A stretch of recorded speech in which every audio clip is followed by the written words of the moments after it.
Good morning, everybody. Takže Dear dobré ráno colleagues. všetkým, drahí First of all, I kolegovia. would like to V say prvom many rade thanks by som sa to chcela Iveta poďakovať Nagyová, my Ivete dear colleague, Nagyovej, mojej drahej who kolegyni, initiated my ktorá participation iniciovala on moju this účasť important na meeting. dôležitom I stretnutí. am absolutely convinced Som that we are úplne here presvedčená, že in the cluster of Visegrad 4 countries should meet much more frequently to exchange ideas, to understand solutions that work in different countries, because we have common problems with common roots, which goes back to the centuries. And we have to find common solutions, we have to reflect together, and I am absolutely convinced that concerted actions are much more effective than isolated ones in one country. So I am talking about a new model which was developed and launched in Hungary with the help of the Swiss contribution program. So I think it's unnecessary to say how important is the primary care services.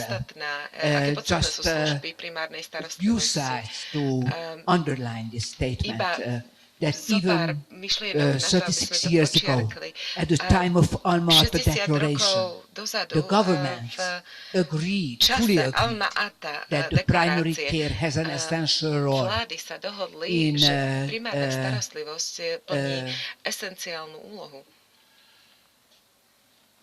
has an essential role in keeping population healthy.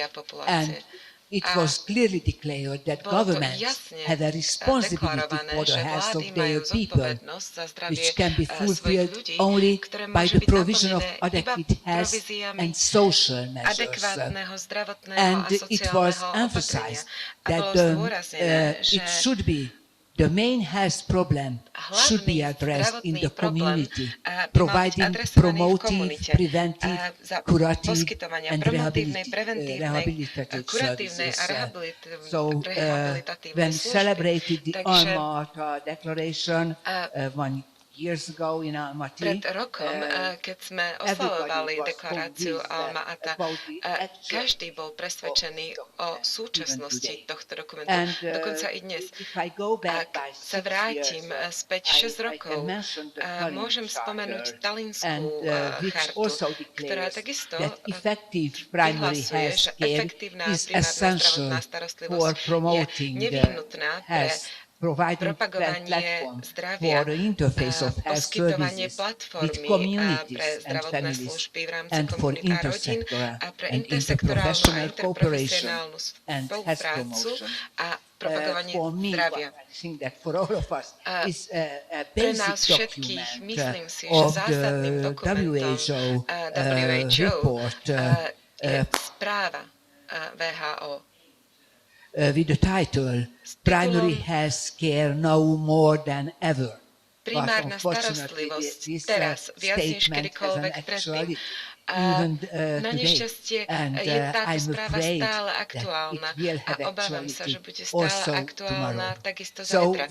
Takže musíme sa zamerať a musíme našu pozornosť zamerať na primárnu starostlivosť. Ako tento dokument prehlasuje verejné reformy stratégií, ktoré zabezpečujú zdravé komunity tým, že integrujú operácie verejného zdravotníctva s primárnou starostlivosťou and transnational public health interventions are essential. So we should focus on primary care. And if we carefully study the policy framework and strategy document of the WHO, the Health 2020, it's also obvious that the people-centered health systems zdravotné systémy centrované na ľudí sa stali podstatným faktorom pri poskytovaní efektívnej a dostatočnej zdravotnej služby pre populáciu. A if I go back to the reports which was presented by Katrina in the first presentation, it's evident that restructuring primary care services into the direction of public health services it's a definitive message of the EUPHA, especially the EUPHA 5. So we are here in the V4 countries and we can see on the life expectancy at birth map generated from the latest available data of the WHO that these V4 countries form a cluster between the well-developed Western European countries and the less developed Eastern European and Central Asian countries in the region. This is a cluster, but we have to say that this is a handicapped cluster, you know, because the difference between life expectancy, between countries in life expectancy is very significant, not only between West and East, but also between West and the Central European countries also. So, and I think that I am listing here the primary care, the problems with primary care in Hungary. But I know that these are very similar in the other V4 countries. First, I am listing the anomalies of the Hungarian primary care system, which require corrections. No, there are quantitative and qualitative deficiencies, problems of healthcare personnel, and the competencies are unclear. No, the undefined content of expected services. What is the service spectrum of the primary care is very poorly primárnej starostlivosti. Toto je veľmi úboho definované v našich krajinách. Providing curative care. Samozrejme, poskytovanie liečebnej starostlivosti. Ale čo konkrétne a čo v realite to znamená? V Maďarsku, čo znamená gatekeeping na úrovni primárnej starostlivosti? Is standing at the gate. Odpoveď je, že sestrička stojí na bráne a keď pacient príde, tak povie, OK, vy teraz pôjdete ku gynekológovi, pôjdete ku dermatológovi, oftalmológovi, ale už sa sem znovu nevracajte. Takže toto je ten gatekeeping. Toto je public v predstavách verejnosti. Ale hlavný problém, podľa môjho názoru, je to financovanie založené na kapitácii, ktoré bolo vytvorené bez ohľadu na indikátory výkonu. Takže tu nie je žiadna motivácia, aby sa poskytovali lepšie služby. Keďže peniaze sú rovnaké, či robím všetko, čo sa dá, alebo či nerobím všetko, čo sa dá pre moju komunitu. A samozrejme je tu nedostatok zabezpečenia kvality, systému zabezpečenia kvality, keďže žiadne neexistuje. Preliminary paper years and years ago that primary care should be restructured. Primary care teams are needed, which can provide a spectrum of not only curative services, but also preventive services, and even the curative services has a rehabilitation focus, and reorienting primary care to public health services, as I mentioned, and restructuring primary care financing and finance should be linked to the performance indicators and quality assurance system should be developed. Concerning this risk contribution program that we developed and launched in Hungary, and now this is in the fourth year of operation. And in 1 year it will be ended, and hopefully it will be extended for a larger population. These are just details on this model program, this public health focused model program for organizing primary care services. Now the population 50,000 people registered altogether in 24 practices of the country. All of these practices are located in the North Hungarian and North Gate Plain regions, which are the two, probability most handicapped regions of the European Union, and the representation of Roma population, the most handicapped ethnic population of Europe, is very high in this region. You know that that North Hungarian region, this is the neighboring region of South Slovakia. So we have just a virtual border between the South Slovakian and the North Hungarian regions. Now the principal concept is to create so-called general practitioners clusters. How can we define the general practitioner clusters? A network of collaborative primary care practices that, in addition to offering the traditional services, provides preventive services and also has promotion interventions. And the aim is to improve health status of the service population as a whole. And now, as you know, the traditional general practice consists of a general practitioner and a practitioner. That's all. And if they are very rich and lucky, they have even an administrative personnel also in Poro.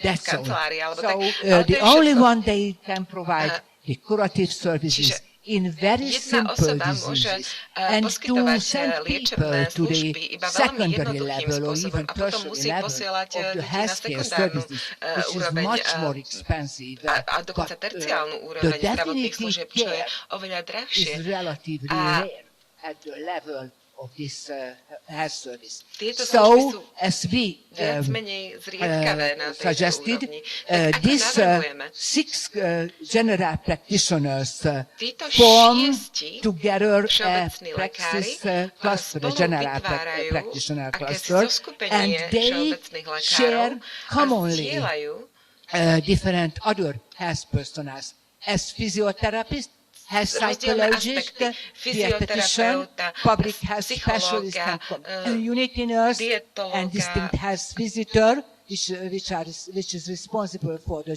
children population, and it's very important that health mediators and assistance health mediators, Roma people are also involved for recruiting Roma people and convincing them to be involved in this primary care services.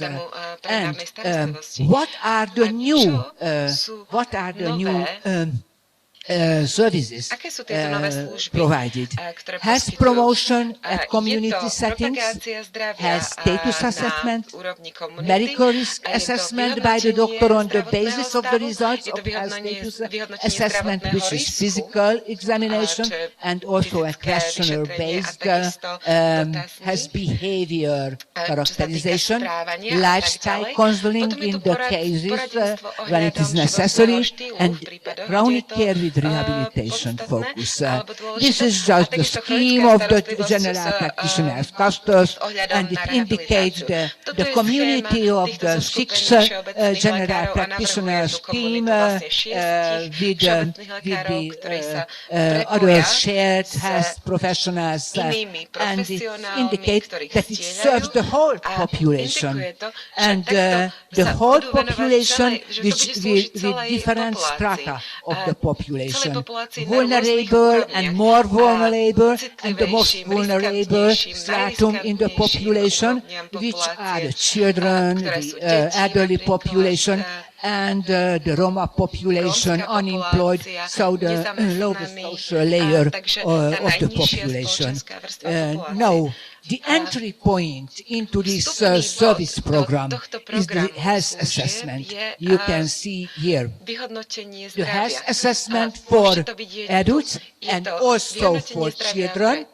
And on the basis of the results of the health status assessment, as I mentioned, physical examination and the health behavior survey, screening based on questionnaire, on the basis of the results, they send people, individuals, to lifestyle counseling, or if there are no risk factors identified, just to participate in the health promotion program, organize the different settings of the community.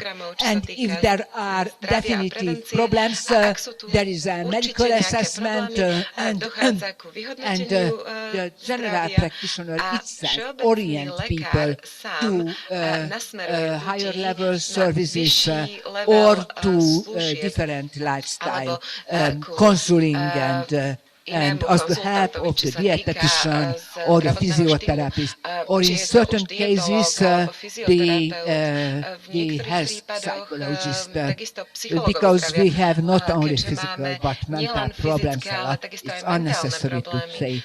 From the most vulnerable strata, these health mediators, assistants, health mediators recruit people, as I mentioned before. It's very important that they have to be able to communicate people targeted, because this is the intervention area of the project. The North Hungarian and the North Great Plain area in Hungary.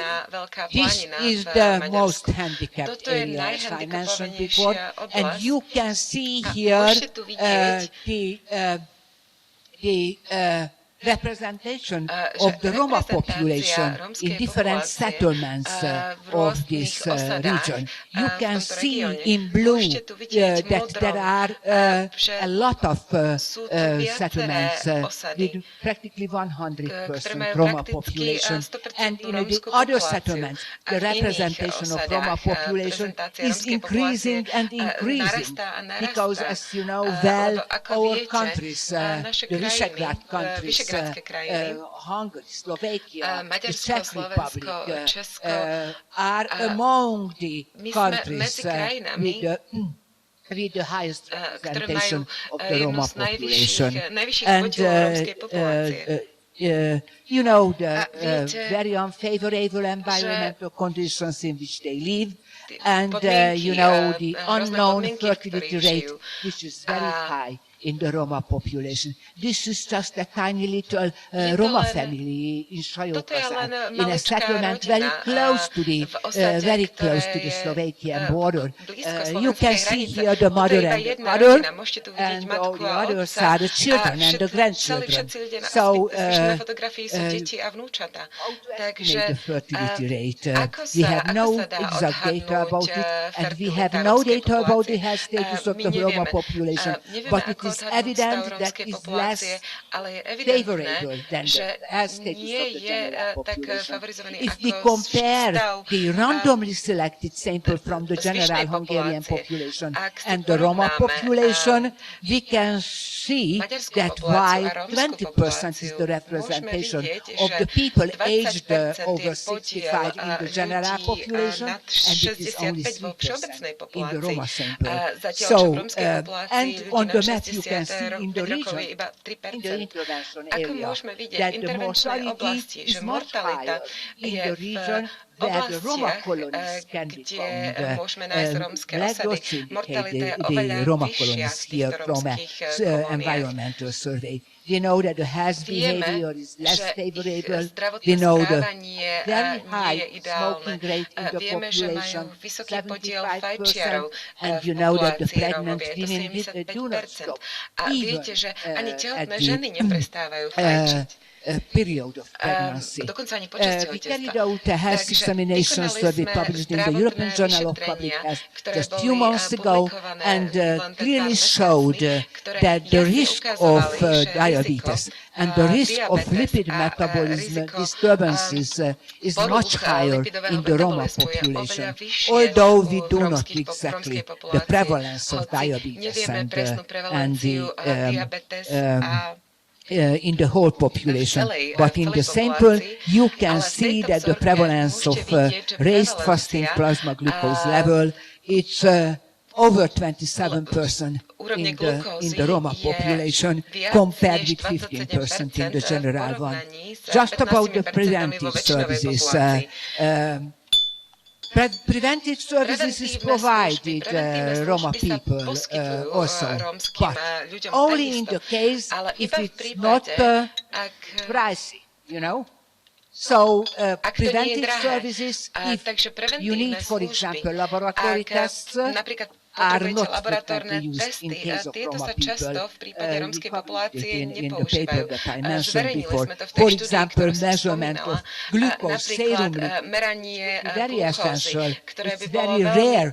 You see the rate, the ratio.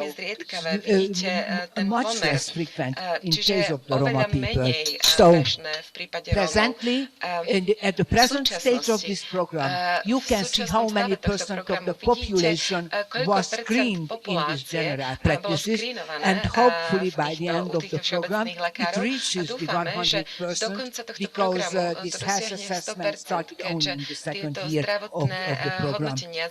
Finally, I would like to mention that the participation of Roma health mediators are enormously important. They are key personnel in the system. Otherwise, you couldn't reach the Roma population, the most vulnerable one, with the very bad health indicators. If you would like to know more about this program, I just would like to mention that we published about 1 year ago or a little bit more in the European Public Health in the journal in 3 viewpoint section, and it's a great honor and pleasure for us that the regional director of the WHO, Zsuzsanna Jakab, gave an editorial to this program, and I am happy to see that these viewpoints publications were quite frequently cited in different publications concerning primary care. And I would like to mention finally that this is a world trend, and I would like to believe that it will be stronger and stronger. And it was presented by Andrea in case of the Scottish integrated care system. The so-called health service centers are very common in different countries, more and more common, not only in the European countries, but also in the North American countries, also in Canada, and also the South African network just joined in April to this international federation of medical health centers, providing complex care at primary care level and having a very strong link to the social network of the country. And I think that this is our common way, and we have to work together on implementing such kind of primary care services. Not to talk about only primary care reforms. It's a returning moment in the governmental parties, vládnych stranách, obzvlášť v ich vládnúcom období. Stále sa o tom hovorí, nič sa nedeje. Takže preto musíme spolupracovať my, krajiny Vyšehradskej štvorky. Ďakujem vám veľmi pekne.